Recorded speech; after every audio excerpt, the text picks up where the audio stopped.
I was social media famous at BuzzFeed for trying new things, and then I cheated on my wife.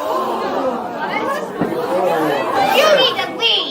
Ned Fulmer had first went viral a couple years back after he was a part of the Try Guys. If you've never heard of the Try Guys, basically it's a YouTube channel where it's a bunch of guys who try shit. Used to be one of the leads on that channel until it came out that he was cheating on his wife with a producer of the show. This was like a huge thing because he had this persona on YouTube of being this dude who like loved his wife. That was his like defining characteristic. So it was a big scandal. People hated him, and then he just sort of dropped off the face off the internet. That was until he returned for some reason with a podcast, with the first episode being him and his wife sitting down and having the world's worst conversation you could ever fucking imagine about how he broke their family apart and how she hates him. He like make videos reflecting on his infidelity and how cheating affected him, because all he does now is make videos about how he cheated on his wife and the effect that it's had on him, and like almost going on this like self-pity tour about him being the victim. So being that guy who tries a bunch of different shit, he tried stand-up comedy, refers to him doing stand-up comedy, and you'll never guess what his material consists of.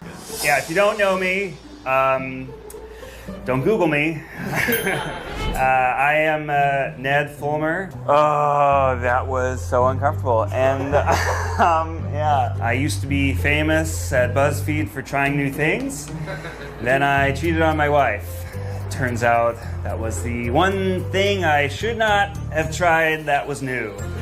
Yeah, it's getting worse, isn't it? I swear to God. Ned is like SpongeBob with the ripped pants. He just keeps bringing up one thing, the cheating, and he's making it his whole brand now. He completely torpedoed his whole career because of him cheating, and instead of just moving on and doing something else, he desperately clings to like internet shit and has made him being a cheater his whole thing. But you know, I've been practicing self-care lately.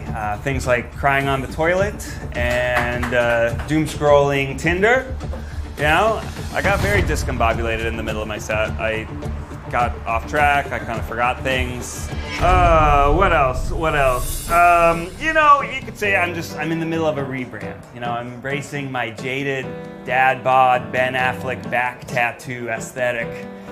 You know, I'm less daddy and I'm more every other weekend father. Oh, so we're doubling down. That's good. First of all, it sort of sounds like a lot of this was written by AI, you know, just some of the word choices. And then we're going to follow up the haha, who knew I shouldn't have cheated on my wife joke with a joke where the punchline is, I was selfish and wanted to fuck somebody new. Therefore, I cannot be as present in my children's life as they deserve. You're on a roll, Ned. Yeah, no, I'm kidding. I have a great relationship with my kids. I don't think that the self-deprecating humor played as well in a crowd of comics that were already pretty self-deprecating. Okay, so the problem, one, is that the jokes just aren't funny, but two, this really isn't self-deprecating humor. Like, it is on paper, technically, but it doesn't really work as well when your self-deprecating jokes are still at the expense of someone else, not just you.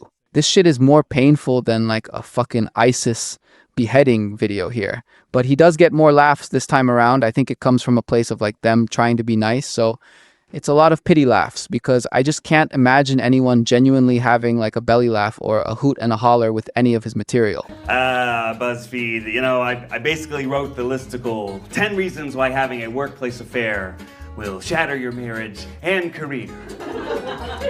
Like, subscribe.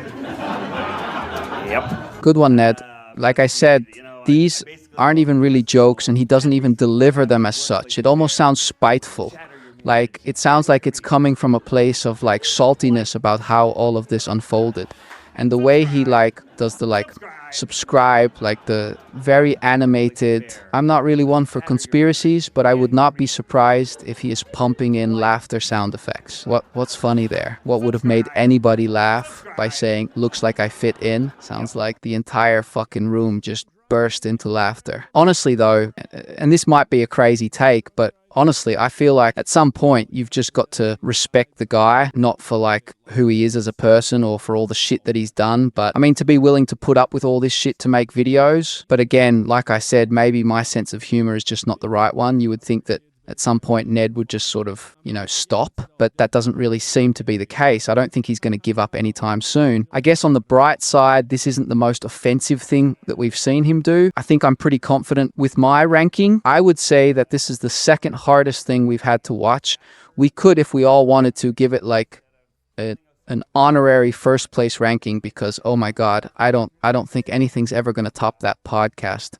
I guess we'll say see you.